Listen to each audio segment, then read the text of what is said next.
This podcast may contain discussions of graphic violence, unsettling themes, supernatural phenomena, and other topics that some listeners may find disturbing or triggering. Listener discretion is advised. This podcast is intended for entertainment purposes only. The opinions expressed are simply those of the individual hosts and do not represent the profession of psychology or constitute professional advice. Welcome back, everybody, to the Secret Passage podcast. It is I, Dana Vespoli, alongside my co-host, Shannon Rogers. Hello. Very good to be here with you. Welcome back, gang. We have a special every episode's a special episode. I don't know that. Like a very special episode of Secret Passage podcast. That used to be how they'd introduce. Remember the 80s like sitcoms when they would do a very special episode, like the Different Strokes where Arnold gets molested and. Oh my God, I forgot about that one. Wasn't there a Punky Brewster one where her friend gets like stuck in a fridge to raise awareness for children getting trapped in fridges and dying? I don't remember that one. I'm not sure if it was Punky Brewster. All I know is that I'd be like going along, watching my, Facts of Life, Different Strokes, and then suddenly, like, first of all, not understanding the implications of what a very special episode was, but just being like, what the fuck? What happened to Dudley? Why did that happen to Dudley? Yeah, anyway. Have you seen that thing that's making the rounds right now from Walker, Texas Ranger? Yeah, so Walker told me I have AIDS. That's with Haley Joel Osment. Yeah. Yeah, it's so crazy. And then seeing him as an adult now is so weird. Oh, man. Well, before we get into our episode, Shannon, did you happen down any interesting secret passages this past week? Well, I feel like every week I could tell you a story about my neighborhood. So Tim and I were sitting here the other day and all of a sudden there's this like boom, boom, boom, boom, boom knock on the front door. And I'm like, no, we're not answering that. Like, ew. And so I went out my window and I looked at my window and I peeked and it was this grizzly old guy, like, probably like 35, 40, but kind of hippie, kind of, a homeless person potentially. He had a backpack and he had like a broom with him. And I thought, maybe he's like going door to door and he wants to like clean stuff. So I was like, don't answer him. And so he knocked again. He's like, boom, boom, boom, boom, boom. Like really aggressively. And so Tim goes to the door and he's like, hey, bro. He's like, do you guys smoke weed? And we're like, no. And I was like, we should have sent him over to our neighbor Scott's. But yeah, no, we did not. But Tim wants to be him for Halloween now. That's hysterical. So that was my secret passage. Another eventful morning in Fruitvale. I don't like it when people knock on my door, period. Oh, my nervous system. It's either like some solar panel person or the Jehovah's Witnesses usually. And so this was a new one. But yeah, I know my whole body seizes up if someone knocks on my door. Yeah. Did I tell you about when the Mormons showed up at my door? Yeah. That was like a few months ago. That was before I had a sign on our gate that says like, no soliciting, seriously, don't knock. Please don't make it weird. It says that please don't make this weird. Really? So, that's great. So the nicest fucking people, man. Mormons are so friendly and outgoing and nice. But it was like this thing where I thought it would be an easy like end to the discussion because they were like, hey, the initial like we're from the Church of Latter-day Saints and we were wondering if you have heard I can't remember what they said. And I was like, well, funny enough, I already attend church. I'm a Christian, so I'm good. And they're like, but what about the Church of Latter-day Saints? And I was like, Are you trying to steal me away? Are you trying to poach? They were poaching you. They were trying to poach. And I didn't want to even go down the road of, I come from Mormon stock on my mother's side. Like I come from like generations of Mormons on my mother's side. And my mom actually like left and joined the Catholic Church, which was a whole other kind of traumatizing event in my life, you know, just the Catholicism and me, like we didn't mix. So I was like, I'm not even going to tell them I come from Mormon stock and that like I had relatives that did their mission and all that kind of stuff. Cause then they're going to be like, so it's in your blood. But yeah, I like, they left. And then I immediately made sure to get like a no solicitation sign because prior to that, same thing, solar paneling, things about like, bug spray people, whatever it is, like vermin people. Anyway, yeah. Vermin people. The vermin folk, like rat people. Or just vermin. Just vermin coming up, like boom, boom, boom. Like normally we don't ask, we just like eat your vegetables and like, you know, tear the wires in your car, but... Oh my God. No, we had a vermin that was coming on our door and peeing on it.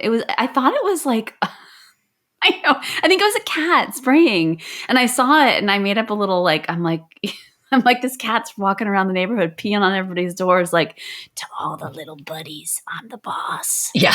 This is my house now.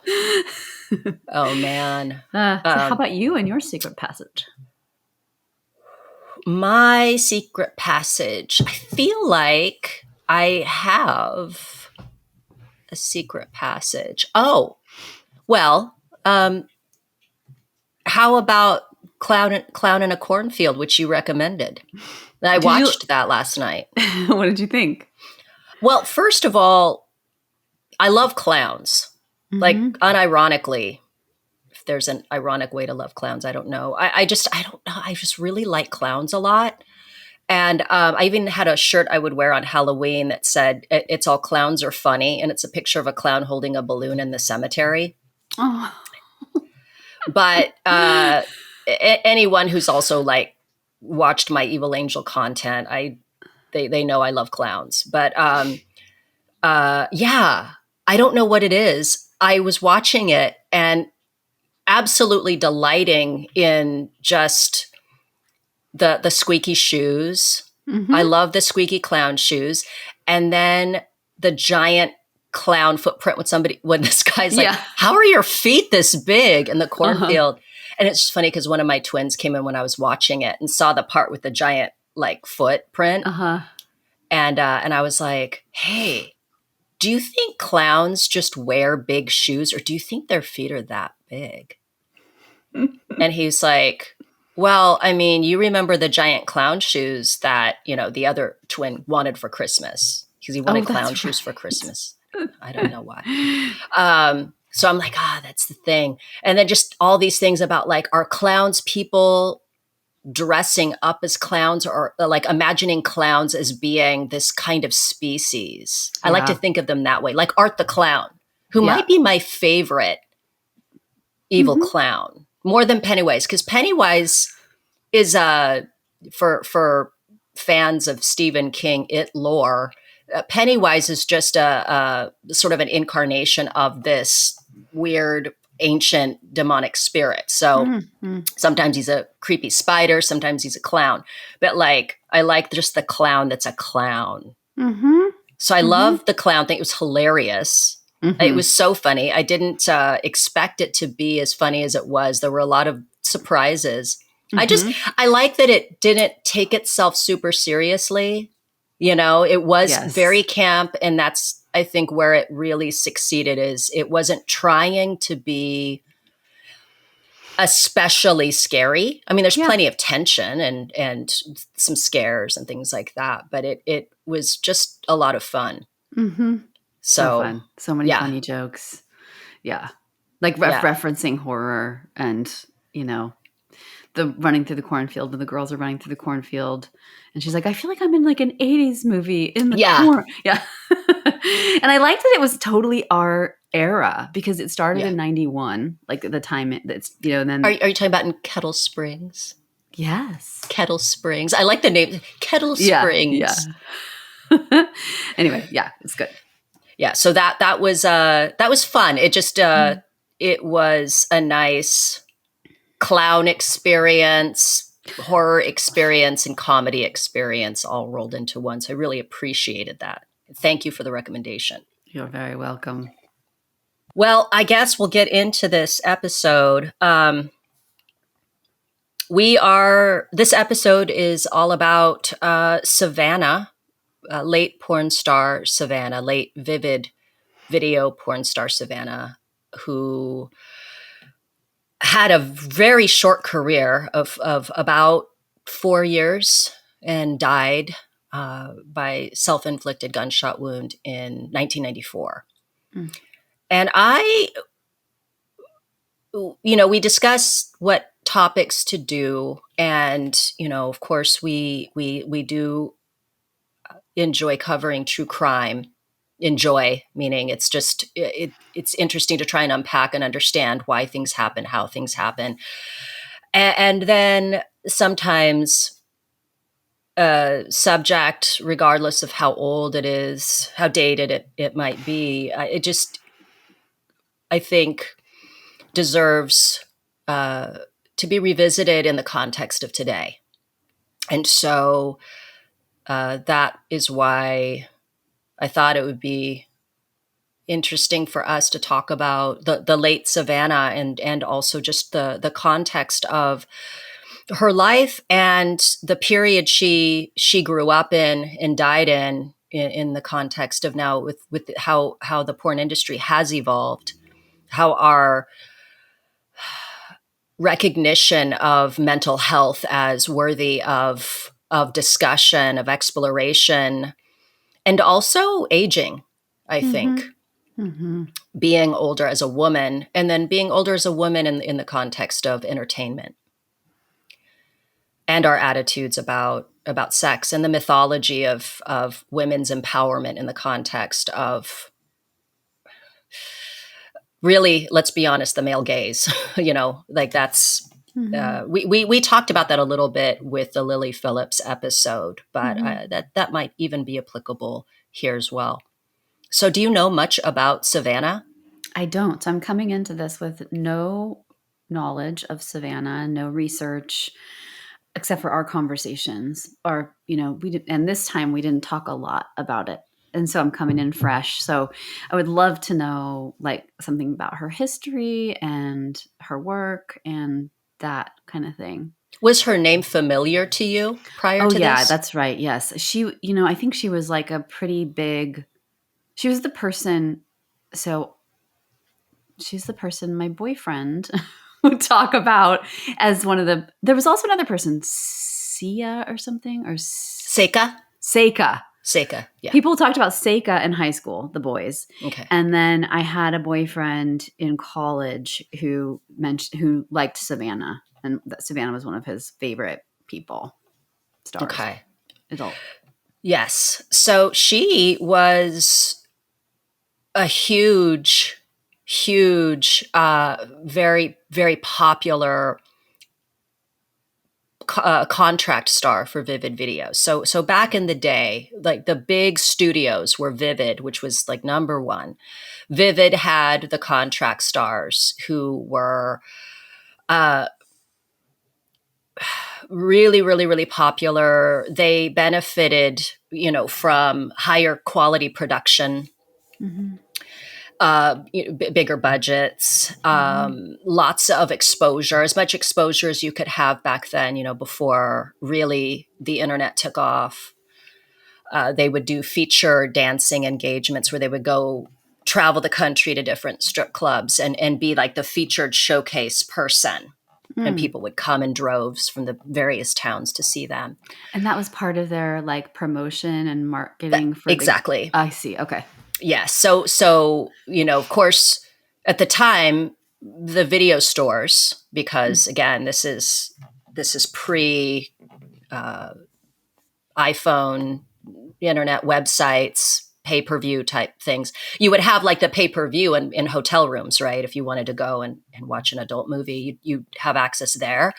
You'd have access in the stores, which would have posters. So the posters you would see, I mean, like if you've ever been into like one of these adult video stores, you know, the walls would be lined with VHS tapes and all of that. But you would have like the posters.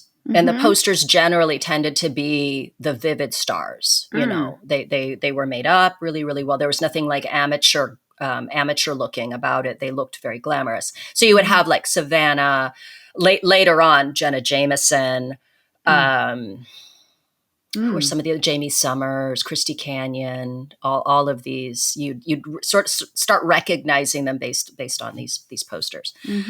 But before this, Savannah came into the world as Shannon Michelle Wilsey. That was her name. And she was born in California, but then moved to Texas. And she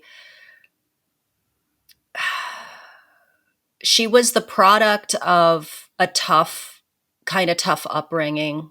She was one of several children. And her father left pretty early on. I think before she could even know that he was her father, and her mother remarried a man and didn't tell her that wasn't her father. Whoa. So she grew up thinking that her stepdad was her real dad, and she didn't find out until she was registering for middle school, and she had been using the last name Longoria because that was her stepfather's last name. And the school was like, well, you know, you have to, that's not your last name. Like you have to use your actual last name.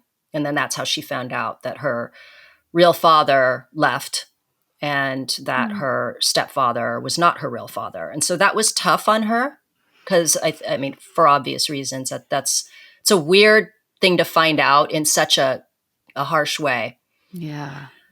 And she was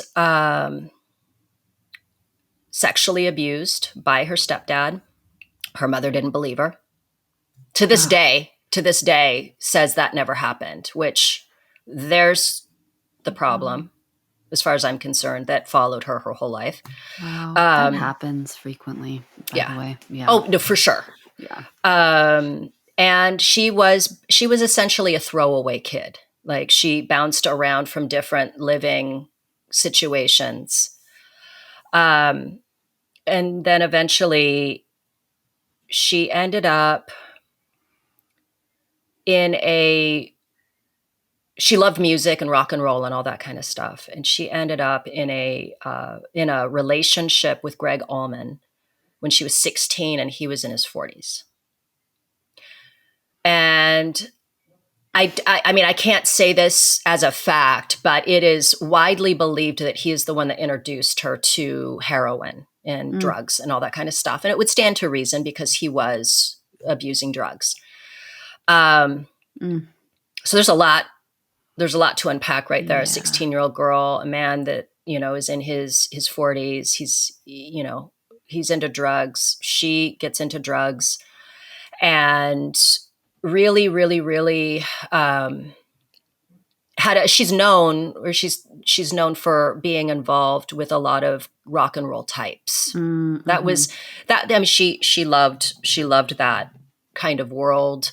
She loved the music and she loved feeling important to these guys who were seen as important. Yeah. So did she ever get off heroin? Did she? She did. She had. It was kind of like this. In the end, it was cocaine that was the primary thing. And it was cocaine that was found in her system when she was, when they did her autopsy. So she wanted to be famous. And she moved to Hollywood. She was in a few like kind of C movies, you know, kind of like bottom of the barrel, kind of really super low budge, like horror slasher type things, dating various musicians, One was this guy, Billy Sheehan, and he was from a band. She was in a relationship with him. He seemed nice. There's an E! True Hollywood story about her. It's really the only documentary that I could find. One, I remember seeing it when it came out. It came out in like '99. Yeah, end of the '90s. Pretty thorough. They interviewed Billy Sheehan. They interviewed Vince Neil, who's another person that she partied with, and she thought he was her boyfriend. He denied that he was ever her boyfriend. That they just were buddies that partied together. She was involved with Slash, who didn't want to ever talk about that. Wow. Billy Idol. She was like on the scene. Yes. I'm going to look her up while you're talking. Of course. I want to see what she looks like now. She ended up doing some bikini modeling. Because at this point, she's trying to make money. Oh, I want to say that she ended up moving and living with her biological father for a while, who lived in Ventura. Oh, wow. So he was, was he interviewed? I think so. So they reconnected, and it was okay. I mean, I think at this point she was very preoccupied with her relationship with Greg Allman, and he would send her gifts. He would call her all the time when he was on the road. I totally remember her. Yeah, her father would kind of. I get the impression I have is that her father. Well, number one, he was never really geared up to be a dad. I don't think they had a bad relationship, but I think it was pretty hands off. And I think at the point that she was with him, she was kind of making it clear that, she's doing her kind of her own thing, paving her own path with whatever, skills she could. But she got into the bikini modeling, which then made its way into like the nude figure modeling. And it was really trippy to see her bits and pieces of her at these various like kind of award shows and like recognizing some of the people around her. And then she got involved with a gentleman who was at one point he was male talent, and then later on he was sort of directing a little bit, and she ended up working with a company that no longer exists now. I think it was called Video Exclusives. And they did some pretty, not totally gonzo style, but like your kind of run of the mill standard porn type thing, so it's not like locations and a big crew and all that. But she was introduced into that world. She needed money. And she had a kind of a friendship with the owner, one of the owners. And apparently he would come by in a limo and pick her up to go do favors and then bring her back, and she would be crying. So that was her. And listeners, if I'm iffy on this, just let me know. That anyone who's super familiar with her or knew her even or worked with her. She went from Video Exclusives and being under contract to Video Exclusives. Well, first of all, the owner was found dead later because of a lot of, there's the kind of stereotype about the porn industry and the mob industry, at least early on, being very intertwined. And that is true.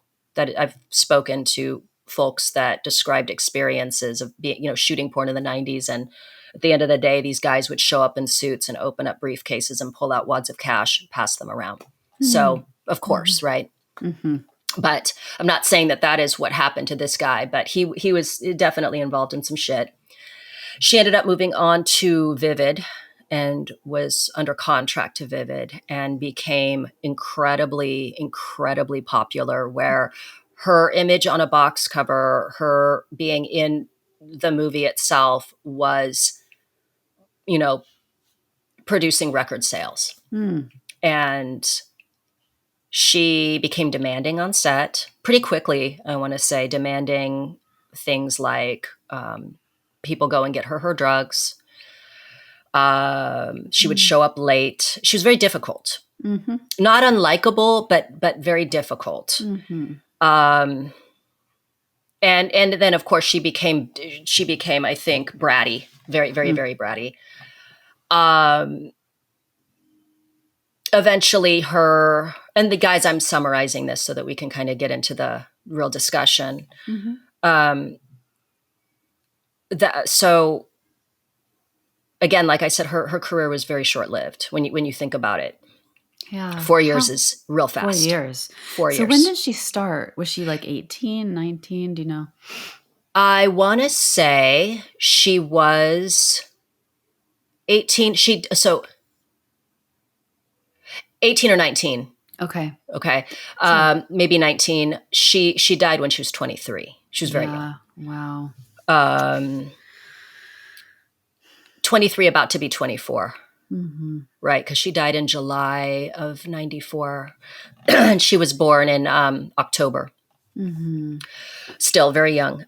So she became very, very difficult. She started to kind of put on weight that was probably a consequence of the heroin. Heroin was her primary thing, the booze and the heroin. Mm-hmm. And it was a liability, a huge liability. And so at the end, she was trying to do feature dancing engagements. She was, massively in debt to the IRS, living way beyond her means, and was, I think, periodically tried to get clean, but not really.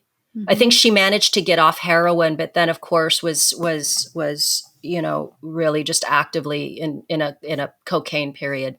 She was using a lot of cocaine, and then just her nose was out of commission. And then she'd apparently add cocaine to water and just drink it, get it however she could inside of herself. Wow. She had, her manager was trying to get her engagements to feature dance at various clubs to pay off her tax debt and also be able to pay her bills. And at the end had managed to get her a booking engagement in New York to feature dance. And she was supposed to leave on the 11th or 12th. One of those days, July 11th or 12th. And she'd been out partying and then was driving with a guy that would house sit for her. And she crashed. She was careening around a corner, around Studio City, crashed into a fence and into a tree. And her car was in bad shape, obviously. The guy was okay, the passenger. And she was, she'd hit her face into the steering wheel and her nose was bleeding. It's still not clear if her nose was actually broken. Mm-hmm. She thought it was. Mm-hmm. And she had some minor lacerations on her face. And she managed to get her car, it was a Corvette, into her garage. And she asked her friend to please go take her dog out for a walk. And when he was out to just look at the fence and the tree and all that. While he was doing that, she got on the phone with her. She was leaving a voicemail for her manager, crying, and you can actually hear it in the E! True Hollywood story. They play it, and she's like, "I'm fucked. I got in a car accident. My nose is broken. I don't know what I'm going to do." And essentially, this anxiety was about how the fuck she was going to get to New York with her face looking the way it did and do this booking engagement. She desperately, desperately needed money. And I mean, I'd like to add, she was also on cocaine.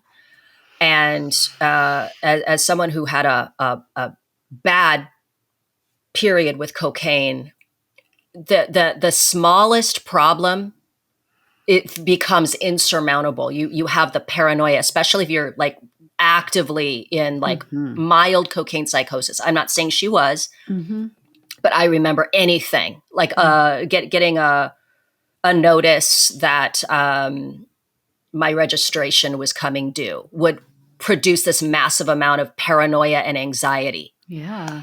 Like dumb shit like that. And so for her, already in crisis, just financial crisis, all of that. And then this was something that I've heard some reports say that her nose was broken. I've heard others say that no, she just thought it was because of her panic. And that probably they would have been able to like get her cleaned up and fine with makeup if these are minor lacerations for her engagement. But in her mind, it was like everything was destroyed. Her friend came back and found her in the garage with a loaded gun. And she was sitting on the ground, like looking at her car and like bawling. And he was like, don't do anything crazy. Please don't do anything crazy. And like turned to like run to grab a phone to call for help. And when he turned, he heard a pop. Oh. And then her manager showed up, found her like laying on the ground. They call 911. Oh. She didn't die right away. She was taken off life support like the following day. So that is a summary of her short life. And there's a lot. First of all, this story, unfortunately, is not unique. I think most people know this is not a unique story at all. It's not a unique story in, especially in adult, right? The story makes me think of a lot of things. A lot of people who have. Yes. Mm-hmm. A lot of people who have taken their own lives or who have overdosed. People who they had there been something in place, had there been early intervention. It's a lot. The thing that drives me nuts with the Eat True Hollywood story, and it's not the fault of the producers, they're incredibly compassionate and non-judgmental in the way they present her story. And I absolutely will give them that. But what drives me crazy is, number one, Stephen Hirsch, who was the owner of Vivid Video when he's interviewed, and it could be that he just didn't know what to say, but when he's asked about like, well, you know, what are your thoughts about what happened? First, he claims that she had contacted him and had wanted to come back to Vivid, and they were in discussion, in talks about it. He didn't say one way or the other if he was like, yeah, totally, Savannah, like we'll bring you back under contract and we'll work something out. I wouldn't fault him for not doing that because, again, just strictly from a business standpoint, that she was costing production a lot and was difficult to have on set. And it's not fair to the talent that shows up ready with their lines ready, all of that prepared to work. I get that. But he says, well, you know, I'm paraphrasing, but like, well, she did what she did because it made the most sense to her at the time. I mean, she's dealing with the fact that she's getting older. And I'm like, bro, she was 23, 24 years old. Like even in porn, even in the porn industry, that's not old. I mean, back then, even it wasn't old. But like, it's essentially the idea is it's like, well, that's all she had going for her. And what was she going to do? Like she was getting old, like cast out to pasture. So that really was weird. Sounds like he's trying to distance himself from having any influence over that decision. Right. Yeah, exactly. Like it definitely could be that. It's like, you know, he might be thinking, well, shit, you know, we didn't renew her contract. We kind of cut her off. And if that's the reason, I don't want to associate. So it could be. And there's like grasping at straws. Because like I said, even for that time, that wasn't old. Pushing 30, okay. Back then, a lot of it also just has to do with the way you look. Yeah. You know, and how you're aging. But but I remember I like heard that and I'm like, yeah, 23? I don't think so. Yeah. Yeah. And the thing that absolutely drives me insane, aside from the mother being interviewed and saying, yeah, no, that didn't happen, about her being sexually abused by her stepdad.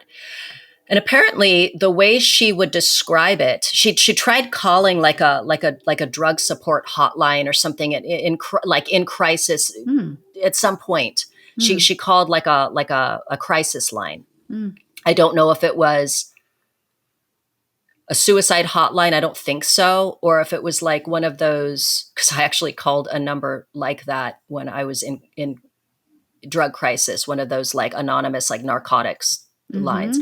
Mm-hmm. And she recounted her sexual abuse experience. So it was a thing that came up, and it never diverted from her mom never protected her. Yeah. No, it never changed. Yeah, it was always the same story. Exactly. And I don't think it was just her stepdad. I think there were other experiences. I wouldn't be surprised, and again, this is just a theory, but like when she would go on the road and stuff with like Greg Allman and these guys, someone might have just abused her. And because it rarely is it just this one thing happened, especially with her lifestyle.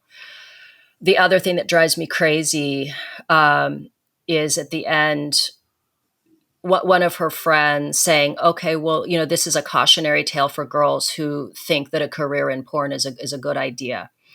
And obviously I've been vocal about my criticisms of pornography primarily as it exists now. And it's really, it's easy access to children. Back then, we've talked about this before. Like you had to jump through hoops to get your porn. You had to like physically go into a store. You had to like write in and have it delivered to you. Like if you're going to buy it to be shipped, you had to go to a theater to watch it, or at a hotel room to get like the adult things that you had to pay for with a credit card. So, you had to jump through hoops to get to it. And you had to be a certain age to go. You had to be stores. A certain age. Yeah. Right. So that said, porn didn't do this to Savannah. The adults in her life when she was young, as I think I described to you, if we can say that like porn might be the crocodile pit that did her in, right? Like exploitation, drugs, this, continued messaging that your value is in the way that you look. She was led there. She was led there by her mother, by her stepfather, by seemingly Greg Allman, these men that used her and cast her aside. They led her and dropped her in. Like, that's the thing. Like, porn is where she ended up, and it sure shit didn't help. It's real easy to get drugs on set, all of that kind of stuff. For every Savannah, I can give you a story of somebody who, like Ginger Lynn or Christy Canyon or Raylene or these different adult stars that came out of it okay. It's not an easy environment to be in when you're suffering, but it really fucking pissed me off when her mom's like, well, that didn't happen. And I'm like, her daughter's fucking dead. And she's like, she lied. She lied. Wow. She was never molested. It really fucking pisses me off. I don't want to diminish. Question, at least be open to the fact that you don't know. You choose a side when you say that never happened, and she's choosing the side of her husband, right? Yeah. Yeah. It's like it's her word against his word, and her own mother betrayed her and didn't believe her. It's a thing. I mean, here's the thing. Obviously, like, okay, none of us were there. None of us know if somehow she was able to get definitive evidence, but she didn't state it. She didn't say it didn't happen. Here's how I know it didn't happen. Right. She didn't say like my daughter is manipulative and she was doing that to break my relationship up and blah, blah, blah. Like, because I could see a kid who's disturbed, who doesn't like their stepfather, trying to drive a wedge if they're that savvy. I don't know. But like, that would be you would think the mother would provide context instead of just, I choose not to believe that. Right. Yeah, I'm sorry it's inconvenient for you, lady who also didn't tell her daughter that who her real father was or any of that. Like, just set her up to be traumatized. Like, no discussion. It's like, okay, she's going in. Like, I don't know. It really just feels like Savannah was on her own. Just she really was just thrown out. And then when she's thrown out and she learns early that she's beautiful, that guys like her, it seems to me that she spent her life just trying to be wanted. Yeah. And early on, she learned that, well, you know, guys want me because I'm hot. Guys want me. Someone said in the documentary, and I thought it was really, it was, you know, an astute observation, that it was never really about the money for Savannah. It was about being wanted. It was about validation. It was about being famous, because what does fame mean? It's you're a kid and you're watching famous people just it feels like love. It feels like love. a safe haven to, like, if you're famous and you're loved and adored by people, then they can't leave you. Yeah. They won't leave you. They, you know, there's some fantasy about, and it's not stable. I mean, that's the thing, it's not stable, but it does feed, like, you know, I think about healthy narcissism when we talk about, like, human development, and like healthy narcissism is something we all in an ideal world would get from our childhoods. You know, when you're like 2 or 3 years old and you run into the living room as a kid and you don't have any clothes on and you're like, yeah, hi. The adults in your world, if they say, oh my gosh, you're amazing, I love you, you're the best, you're just such if they shower you with love and attention and love you for who you are, and then we develop a sense of healthy narcissism, right? Like, I'm pretty okay. And I've always sort of seen, at least for some people, the chasing fame as chasing that, like that sense of you're okay, like as you are, and you're loved, like, you know, but that's totally a trap, because fame requires you to kind of keep up in that, you know what I mean? That hamster wheel kind of pursuit. And it waxes and wanes. People have a career that's great, and sometimes it goes underground for many, many, many, many years, and then they come back on, you know, so it isn't stable. But I can so see her wanting that, you know, to feel good about herself and to feel like people love her. Yeah. It's not what she didn't get that. I will say that she had a relationship with Pauly Shore, and he's interviewed, and he seems like a nice guy. Like, he really does. Obviously his mom was really awesome and started the Comedy Store and all that. But he spoke so highly of her, and he introduced her to his mom. Like, he treated her like a human. Aww. Whereas these other guys kind of, like, they treated her like, you're a porn star, whatever, you know, I can bang you and party with you, party and girl, yeah, can show you off as far as like, hey, male, you know, my virility, look, I'm banging this chick who's banged all these other guys, like, I'm enough, you know.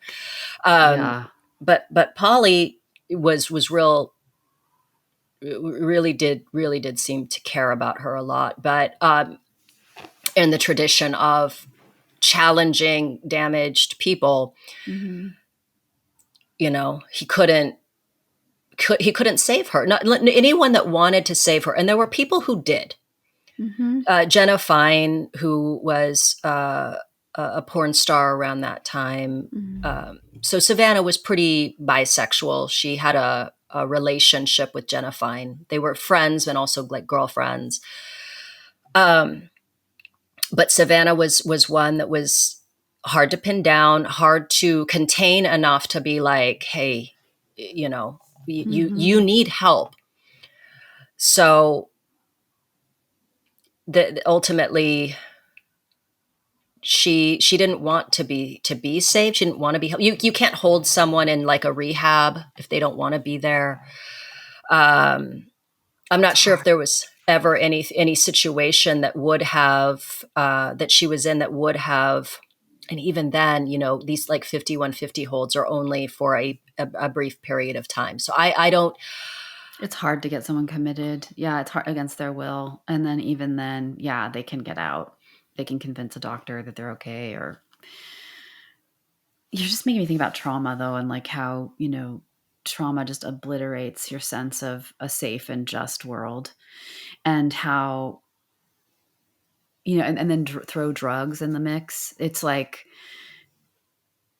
I just think about like the desperation that quote, most men lead lives of quiet desperation, the desperation of trying to like find some sort of equilibrium, like after being on, especially coke, heroin, coke, all that stuff. It's like, Yeah. it's so unsettling. And and she was so young. I don't know. Yeah. My nervous system is just like going off even hearing this story. It just seemed, Yeah. it's like you can't, with an adult though, you can't really, like you said, contain them unless they're willing to slow down and stop what they're doing. And so, Yeah. yeah. Mhm. Yeah. And that's the thing, is like, if anyone could have gotten through to her, it would have been family members that could have just said, "Hey, I love you. I Mhm. fucked up. I wasn't there for you. I want Mhm. more for you. I want to help you. I Yeah. want to help you." She just, I mean, it sounds corny, but she just wanted to be loved. Mhm. And in the end, the saddest thing is like, it was her, I think her biological father that pulled the plug, a Mm. man that was like never really there. No one in her family really knew her. Mhm. And Mm. there were no instincts about her. She came home and she was sick with heroin withdrawal Wow. for Christmas. She would shower her family with gifts. Um, and and her mom's like, "I don't know. I mean, she said she had the flu. I thought it was the flu. I don't know. It was like heroin withdrawal." And I'm like, lady, come. It's that like, I just I wash don't my hands know. of it. I'm Mm. just like, I did what I mean, I don't know. I'm like, I don't, again, I was just like throwing shit at the screen. I'm like, fuckers. Like, It's such an awful coping strategy to feign ignorance, or right, to like, it's avoidant. Like yeah, clearly the mother is like not able or maybe not willing to go there and do what, I mean, who knows how the mom even conceives of her idea of what her responsibility to her child is. But yeah, it's awful to watch, yeah, like watch someone just slip through the hands of all the people in her life. And, it's just like the developmental cost of getting on drugs that young, and what that does to like all the missed opportunities for her to learn how to function better. Right? because If she you're had no point of reference. I mean, her exactly. life was suffering from day one. Like, there was, when I say day one, I don't know. Maybe her early childhood was good or pleasant or whatever, and then shit went downhill. But it started to go downhill at the point that she, I think, had reached puberty, right? Because she was starting Yeah. middle school, and then like there was like nothing for her to look back on and long for, Right. because she'd never had it. Yep. So why get off the one thing that makes you feel good? Right. I know. Like hanging out with Slash. Yeah. I mean, but that is intoxicating. That's like, I'm this person, I mean, I'm just making this up, but like I'm this person who is mistreated and probably doesn't like myself very much, and it's like an infusion, like to be in the presence of people who have status and are cool, and to have money, to have the Corvette. It's like, it's so you can see her trying to shore herself up in a way, right? But desperate, just this sort of desperate bolstering, the drugs too. I mean, the drugs, once you start doing them and you're addicted to them, that just takes over anyway, like, so there's like the initial use of them provides some relief probably, because Yeah. that's why we do these things. And then the addiction takes over, and then it's just a monster. It's like completely out of your control in some ways, right? And Yeah. and she has easy access wherever she goes. Yeah. That's an interesting question. Okay, I don't want to change the subject. No, it's okay. Okay, are we done talking about so that's my question for me in terms of the industry. Mm-hmm. Is it this? How is it now? Like, there's the 80s, I'm sure, was like Coke City, like, and everything else. Yeah. And now, what's the situation now? Do people show up to work high? Do people have drugs on the set? Or can you not? Are you at freedom to disclose this stuff? Yeah, I can totally. Yeah. I mean, first of all, I'd like to say that in 2005, every single scene that I shot as a performer in 2005, I was on cocaine. I was high. Mm-hmm. I didn't tell anybody I was high. I didn't do coke openly. Mm-hmm. I didn't behave erratically. Mm-hmm. I don't think it was obvious to anyone, like in the tradition of a cokehead that is like, Mm-hmm. I showed up, I knew my lines, I did my job. So no one knew. To their credit, I don't think anybody knew. Mm-hmm. So generally speaking, it's frowned upon. Mm-hmm. Right. Now, there are some productions, like even back when I started, that people would get high on set, like smoke weed. Mm-hmm. And you know how there's that weird, it's called Cali sober. It's like, I don't do drugs except for weed. Mm-hmm. So there are some productions where I don't think that they're actively using while they're shooting, but there's the presence of drugs. Okay. Nowadays, so even back when I started, I never saw drugs on set. I do remember a girl pulling out a big old bottle of Vicodin and popping a couple before she went and did an anal scene. Okay. I didn't say anything. I'm like, oh, it's like that. But, it was 2 Vicodin. She got through the scene. There have been cases of girls who, like, no one knew that they were, because it's also the case of sometimes you get a wacky ass performer on set and you don't know, is it drugs? Is it mental illness? Are they just eccentric? I don't know. Mm-hmm. But there have been situations where, like, a girl, disappears into the bathroom and comes out, keeps going to the bathroom and coming out, but she's getting through the scene, but you don't, like, because there's also privacy issues. You don't want to go, hey, what are you doing in the bathroom? And if she's like, I'm just fixing my makeup, I don't know. It becomes the case of, is she able to do her job? Yeah. We do liability videos and things like that. Are you, like, what is today's date? What is what is your birthday? How old does that make you? Are you in the, under the influence of any drugs and alcohol? Mm-hmm. And, you say no. Mm-hmm. And essentially the crew, the director has to just sort of use their best judgment, because that's all you can do, because people also have their rights. Mm-hmm. So you kind of go based on how's the shoot going. Mm-hmm. It seems to me with Savannah demanding people go cop her drugs before seeing, things were a little different back then, right? You couldn't do that now. There's a zero tolerance paperwork about like, not even marijuana. No. Mm-hmm. So if anybody's a stoner, they're probably going to get high before they come in to the shoot, because they can't smoke pot on set. Mm-hmm. If somebody's abusing prescription medication, if they'll show up and hopefully not be in bad shape to perform, because that's the only really indicator Yeah. that you can use. But to answer your question, nowadays, most productions have like a zero tolerance policy about drugs. Mm-hmm. And even back when I started, I didn't see it on set.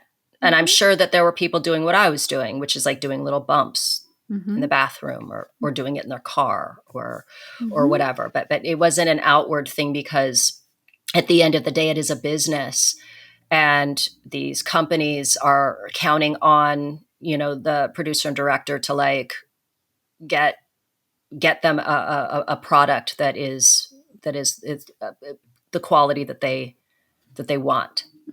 So that's So the she thing. had no guardrails, like basically no guardrails, and lots of access, and a trauma history. And I wonder about her friends, like, did she have friends? Did she have people in her life that she could trust? And The impression I have is that her friends were in the business, and a lot of them were partying right along with her. And then the ones that couldn't handle it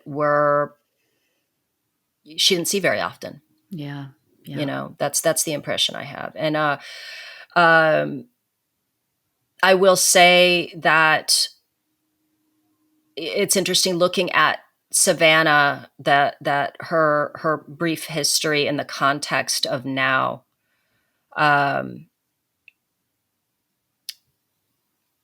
For all for all the existing flaws in my industry, there is an open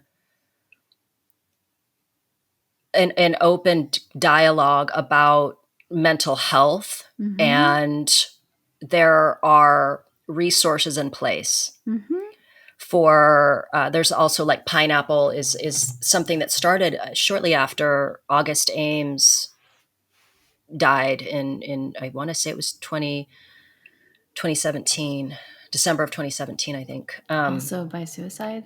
Yes. Yeah. Okay. And there were a rash of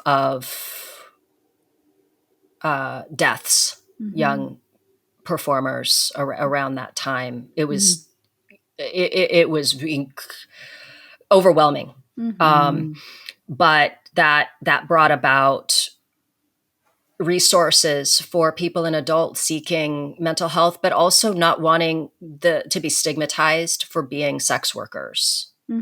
And so, because it was, for some people, they either can't quit sex work or they simply don't want to. And it seemed that a lot of, like, for example, for August, the help she was trying to get, it always came down to, well, you need to quit porn. She's like, that's not something that either she could do or was willing to do. And for that to then preclude any possible treatment and stuff was, That's too bad. It is. Because regardless of whether or not someone maybe should or shouldn't, to throw what really seems like judgment out right away is, Yeah. like Go ahead. my therapist when I was a dancer, she's amazing. She was my first therapist, and I, to this day, like, I credit her with so much help. But she never told me outright, like, don't be a stripper. She was like, hey, here are my concerns about you dancing. And none of it was, you're going to be objectified or it's just inherently wrong. Her concerns were about my anxiety and the possibility of me being in a situation in a club where I might have something happen and be vulnerable. That was it. Yeah. And I'm like, that's, that could have been maybe a path with some of these adult performers or sex workers that were, seeking counseling, is like, okay, I'm not going to tell you to quit. I'm going to tell you where my concerns are about what my, whatever. But anyway, that there is something in place. There are resources in place. That's for great. for people, and just generally speaking, a lot of folks in adult are able to be vocal about what their challenges are without fear of looking stupid or looking weak or being unshootable, you know. Mm-hmm. So there is that. But one thing that comes up, and this is, I had mentioned her to you, like in doing my research on Savannah, which again, there's not a whole lot. There is this documentary. There's some articles that are pretty surface level, of course, or reference the documentary, the E True Hollywood Story. Mm-hmm. There's not like a ton more. Mm-hmm. Again, because she was at a time when we didn't have social media or any of that. Mm-hmm. But I was reminded of a performer that some listeners may remember her, Dakota Sky, who died in 2021. She was, I want to say 27, maybe 28 when she died. It reminded me a little bit of Savannah, a lot actually, just in how she just was hard to pin down, hard to help. Mm-hmm. Mm-hmm. And she died of an overdose in a camper, like in a homeless encampment is what the news reports describe. And I was fortunate enough to know her and to have shot her when she was performing. And it's a thing where I looked at her, and I don't know much about her history. I know she didn't have it easy. Mm-hmm. She's from Florida, and a really beautiful girl. And I remember having a conversation with her because I would see her posting on social media, like essentially begging fans to help her buy like a plane ticket to go home and like see family members. And I remember just being so confused because I remember telling her at the time I was directing quite a bit. And I remember telling her after shooting her one time, I was like, I know for myself, like I could book you like multiple times a month. Like the company would want me to shoot you multiple times a month because she was really someone that I thought should have been a huge star in the business, like on like a Riley Reid or Angela White or something like that. She was a really just talented girl. And the problem was she would manifest these ailments. And I think she legitimately believed she had them. These bizarre, like it was this odd thing. And it spoke to, aside from the drugs, some kind of mental health issue where she would legitimately, because like her medical anxiety or something like that. She would cancel a lot. She would cancel a ton, and she canceled on me. She ended up canceling, and she would like follow up with like sending a picture of herself, and she's like, I have this swelling, and she would no explanation, and I think she would like, I'm not a medical expert, obviously, but it really seemed that she would become so anxious about something that it was like it would crop up on her like a rash or something like that. But, she was dropped by her agent. She canceled, interestingly enough, on my shoot very, very, very last minute, to the point where I had to get a replacement within the hour. That worked out. It worked out. And she was difficult, right? But it was the hardest thing. I'm like, Dakota, you should. And I remember being like, look, if it's a case of you just get anxious about being on certain productions, like I'll book you and I will give you the easiest job. Like I'll get you in and out of here. Like, I was like, I don't know, but it was sad. That's heartbreaking. It's heartbreaking because it's like, In my opinion, I mean, with the right kind of treatment and practice, if you're invested and you can do, practice what you're learning in therapy, if anything is workable. I mean, even serious trauma, even, like Yeah. I do think so. I mean, I know it's harder for some people, more challenges, the more trauma you have. And certainly if you have to kick an addiction, that's hard. I mean, really freaking hard. But it sounds like, it reminds me of, I told you about like the horrors of, we live without a net, most of us, Yeah. right? Like if you're a plumber and you hurt your back, you're screwed. If you are a work in the adult industry and you have a big old swollen thing on your face, you can't work. And it's so vulnerable and anxiety inducing because we don't really have a lot of control over our bodies. We do have things that crop up that make us look, not presentable Well, for that's the the funny camera. thing. I've never. It's when anyone thinks that there might be any glamour associated with this line of work.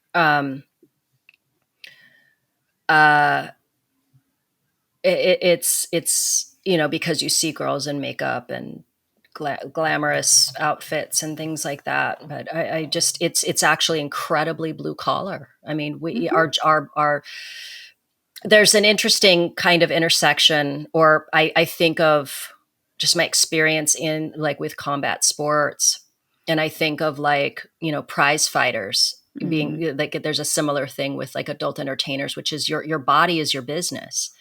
Yeah. And there, you can succumb to a lot of physical injuries. I mean, there are like literal cases of male performers like breaking their dick in a scene. Wow. Or, when your penis stops working, and then you're using Viagra, which isn't intended to be used daily, right? It's not meant to be used daily. Or they start injecting the base of their penis to get it hard to be able to manufacture this erection to use. And then for the women, there's all kinds of like vaginal issues, like anal issues that can happen just from constant use. Yeah. So yeah, you have those stressors. And I don't doubt that probably on some level, Dakota she didn't, man, it's hard when you don't feel like having sex to have sex, right? Yes. And then if you have any anxiety. Yeah. Oh yeah. And there came a point where I felt her just being unreachable. I wasn't like friends with Dakota, but like I would text like about work related stuff or trying to communicate something to her. And I remember we were friends on Facebook when I used to have Facebook under her legal name. And I remember one time I was finishing a shoot. It was really late at night, and like we were wrapping, and like sometimes like just the cleanup and breaking down equipment, all that can take forever. And I was like, it was probably like 1 or 2 in the morning, and I just go on Facebook because I'm in the passenger seat because my partner was getting the rest of his equipment because he was helping me shoot the scene, so I go on Facebook and I'm scrolling, and then I see that she's awake and she's hula hooping, and it was like, what's happening? She's just like hula hooping, and I kind of laughed because she's wacky. She's very, again, like very, very, so charming, like this adorable, charming girl, but she was clearly something was up. And then, time would go on and she's just keep appealing. And just the irony of her appealing online for money to buy a plane ticket to go home when this was a girl that could have been pulling in. She could have been one of those girls that's like OnlyFans models pulling in like $60,000-$70,000 a month. Like that is, again, that I don't think that was ever the answer. Like I say that, right? And I'm like, this is a girl in crisis. This is a girl who has like some mental health challenges along with like addiction issues. the business was the last place she probably needed to be. What she needed Yeah. was help. And then in 2021, hearing that she was found dead, she had overdosed, and that another performer who had a meth problem was found having killed herself in her car, like right around the same time. And this came after, you know, that there were resources in place. Like I said, you know, with after losing August Ames in 2017, like I'll give it to the business. They really actively put in place resources for people struggling. But here's the catch. You have to think you need help, and you have to want help. And that's the problem. Yeah, you have to be willing to do the work too. You have to be willing to go and devote your time and energy to yourself and that whole project. And there's so many barriers, you know, I think. She also sounds deeply ambivalent about the work, right? Like you were making it really easy for her. And there was, it sounds like, I don't know, I'm making this up because I don't know her at all, but there seemed like she was the not showing up, the not, you know what I mean? Like it just, I was feeling like maybe she didn't really want to be doing it. And on maybe some didn't level. know that she didn't want to be doing Yeah. it, Yeah. because what else was there? Like Right, that was exactly. Savannah's thing, is what am I going to do without this? Yeah. What am I without this? Who am I without this? So Right? horrifying. Yeah. Because the only validation she seemed to ever get was her physical body. Yeah. Right? Yeah. I don't know if it was that was the case with Dakota. I know that there had been times that she would try to get clean and it would last for a couple days maybe, and then she'd go right back. And I again, I don't know. I really don't know much about her history. We just have these brains. I mean, that's, you know, that we get addicted to things, and it's like anybody with enough exposure would, I think. And, you know, some of us are more vulnerable to it than others, but, yeah, I don't know. People talk about addiction like it's this very mysterious thing, or it's like a character flaw, or right. It's just, but it's our brains doing their it's normative thing. It's like learning, you know, it's like, and it's very hard to break that. It's very hard to get sober, you know, it's very hard to, right. Yeah. When Just you enduring the anhedonia, you know, just enduring that period of time where it's just, you're flat, you know, you're kind of like, and making it through that. And it takes a lot of holding and a real commitment. Yeah. that is the thing when you have mental health challenges, which alone are hard, you know, which are hard. And even within the dialogue, you know, the kind of open dialogue that we have now about struggling with mental health in life, but also in the adult industry, and then the nature of the work, which is, you know, you're manufacturing intimacy. It's what we do. We manufacture intimacy. We are subject to constant messaging in forums now. You know, during Savannah's time, everyone during those time had number one, the money was just so much better than it is now. Just for like production, mainstream production in porn. I'm not talking about like the platforms and things, which is the primary for a lot of performers. That's where the bulk of their money comes from.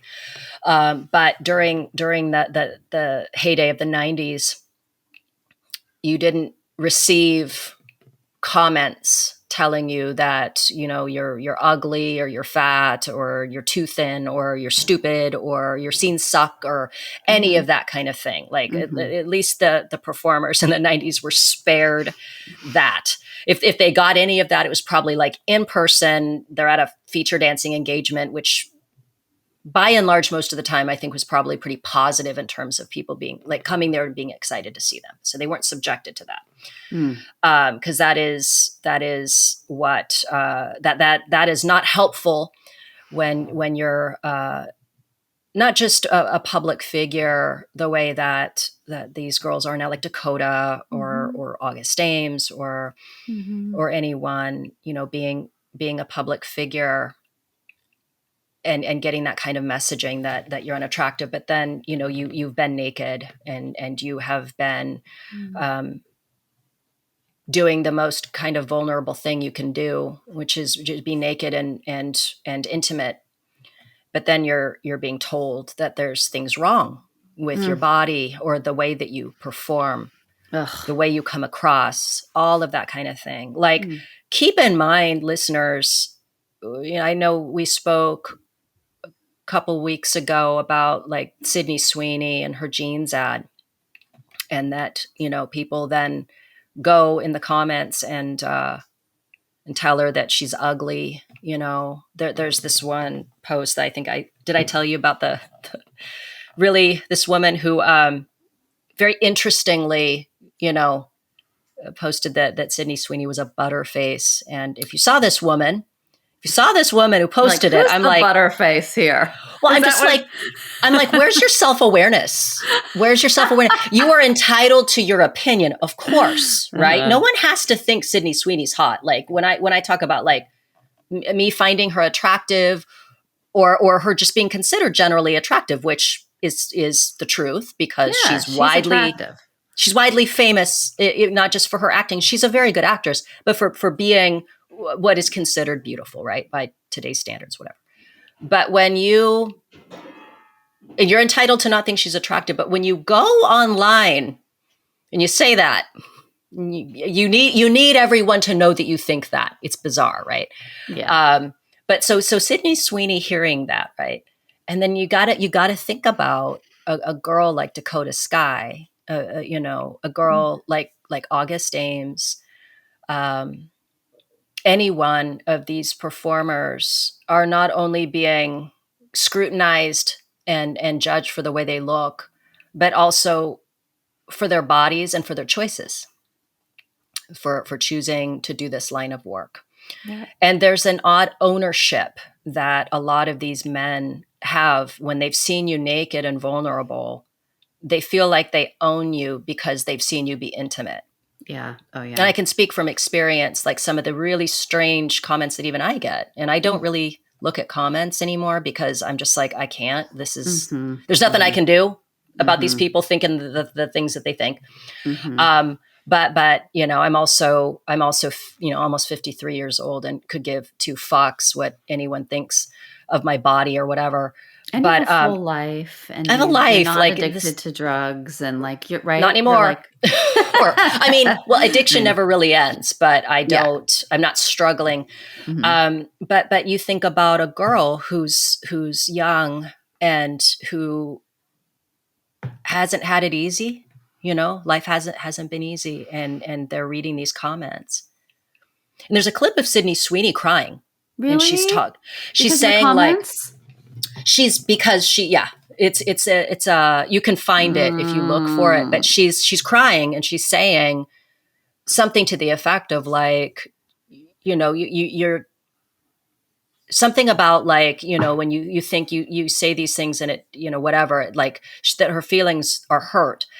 But I'm like, if Sydney Sweeney is crying, and this is a woman who is like getting these endorsement deal or these brand deals, and she's an actress and all that. Think about these girls like a Savannah or like these other ones. And I say all this, it really, I'm going to the piece about mental health. And then of course, the other side, which is the addiction that sometimes there doesn't need to be addiction for it to end in this very, very tragic way. Yeah. I think that the drugs made it worse for Savannah, like worse. But I don't know that it was ever going to end any other way if she didn't get help for essentially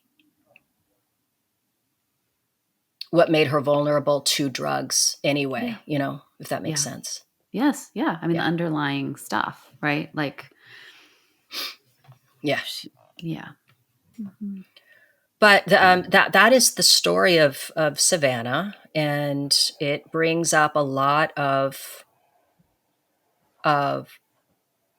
issues and like subtopics or whatever, entire topics about today, the adult industry today, the way we look at mental health, the way we look at addiction, and the resources that exist today, and then the real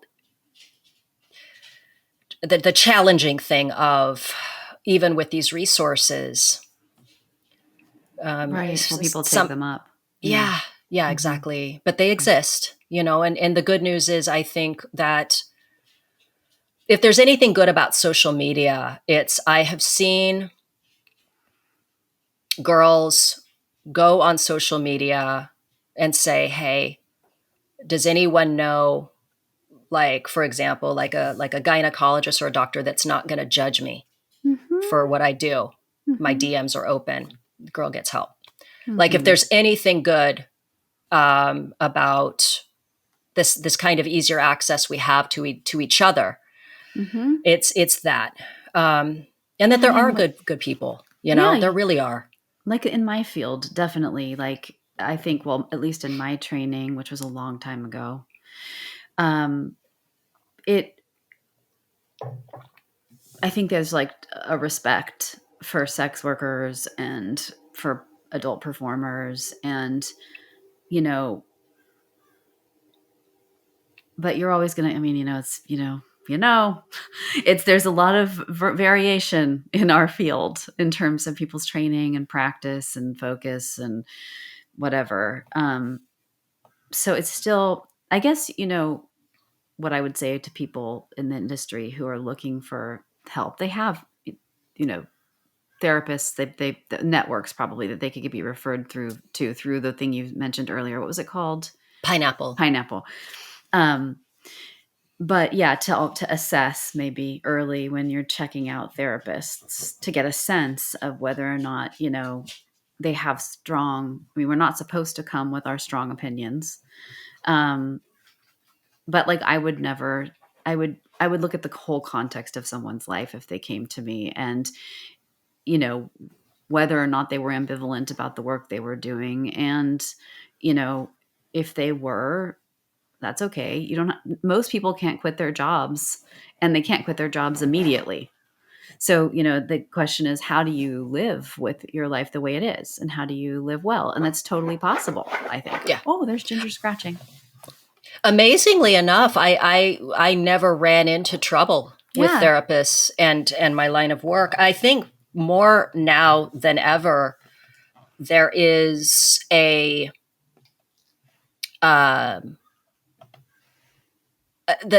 generally speaking, sex workers are I'm not going to say accepted, but they are not met with the kind of public scrutiny judgment that they used to be. In fact, I love this stupid fucking series called The Summer I Turned Pretty. And in, I want to say the last episode or the episode before, there's like an OF, like an OnlyFans reference, where this guy's like, "Oh, I thought that that what you were saying is that you had started an OnlyFans," and he goes, "Which I totally am supportive of you with whatever it is." And I'm like, wow, that's progressive, right? Yeah. Again, I say that, and there's a deeper conversation to be had again about women and the sexual revolution and ideas about female empowerment. But I'll put that aside, because I don't think anybody should be judged harshly for their choices. I just get uncomfortable when I see young girls turning 18 and immediately like decide that their first course of action is sex work. It makes me anxious. But that's a conversation for another day. Anyway, but yeah, to wrap this up, I just, listeners, I hope that this was a good episode for you. I just felt the need to talk about remembering Savannah and like what her experience kind of means in the context of today, and what has changed and what hasn't. And if anyone has any insights, please, always, I'm interested. Shannon's interested. And Ginger may or may not be interested as she sits off to the side scratching. Now she's chilling out. Now she's quiet. I'm amazed. Usually it's my dogs that are like running around behind me trying to get in on the action. Yeah. No, this one's with me today. Yeah, Gingy. Okay. So, I mean, I was wanting to hear these stories and know more about them, and also just hear from you sort of how it has evolved in the industry and what it's like today as compared to in the past. And I think a lot of our listeners are probably really interested in knowing more about the industry and more about these cases. If we had another hour and a half, I think would be great to start to tackle that whole question of, empowerment and this work and that kind of thing. That whole sticky. That'll probably be like a through line, or like a thing that we revisit, or we these different, because it's so relevant now. I just, well, I'll talk about it. I have a great trapdoor topic to bring up. Okay. But everyone, thank you so much. We really appreciate your support, and we love when you leave us, 5-star reviews and comments too. Comments, yeah. And if there's any topics you'd love us to tackle, let us know. And corrections, please. If you have corrections, yes. Like, let us know. Yeah, sometimes like I didn't want to just keep digging through, trying to. I have a pretty good memory with Savannah, but yeah, if I flubbed a date or something, let me know. And follow us, please, if you don't already, on X at Secret Pass Pod. On Instagram, we are at Secret Passage Podcast. We are also on TikTok. It's still new, but Secret Passage Podcast. And you can find us on Patreon as well. You don't have to subscribe. We have content up there for you. But if you do, we love it. Yeah. We'll love it. I love it. You can subscribe as a free subscriber or as a paid subscriber. We don't have very many public posts because we want to get you into our community. But we do have some free posts. And and doing a podcast, as you know, is very time consuming, and we put a lot of effort into it, and money and time. Yes. And so we really, really appreciate, we have some paid subscriber. We appreciate all of our subscribers, but thank you again to our paid subscribers for helping support us in this endeavor. And we hope we're doing you proud. Word. All right, gang. We'll see you next week. Thank you so much. Bye. Bye.